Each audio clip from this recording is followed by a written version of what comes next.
Claudia, if I could start with you. We heard Johan just now telling us how rainfall patterns are under threat from the changing hydrological cycle. What does that mean for food production, food security? How are some countries adapting to this new norm?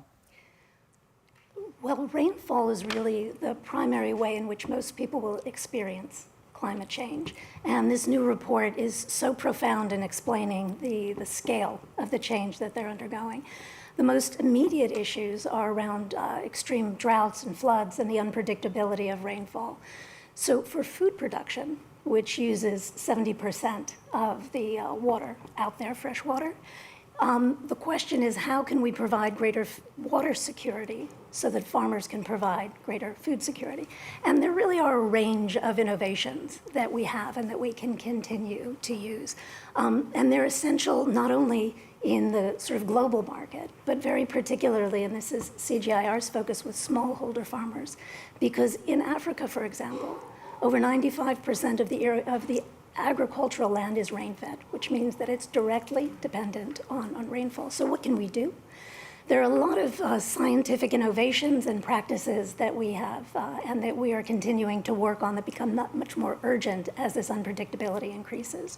So first, we have all forms of information and warning, forecasting systems, and the opportunity to provide advisories, what to plant, when to irrigate, when to harvest. And these advisories, even within one season, even over the radio, have been shown to increase productivity and livelihoods by 20, 30%.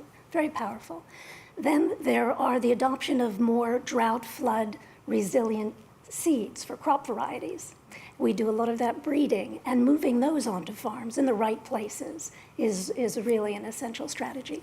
Water management and storage, soil moisture management, the green water that Johan was talking about, how to better manage soil water, how to manage our wetlands and our watersheds for those purposes, but also agronomic practices like direct seeding of rice, so we don't need to flood big rice areas. There are so many different ways, in addition, of course, to the policies that are needed to incentivize the uptake of all of these issues. So it's a range both of the scientific innovations, from the seeds and the agronomic practices, but through to the policies domestically and all the way through trade, because even some of these technologies are very difficult to move into different countries.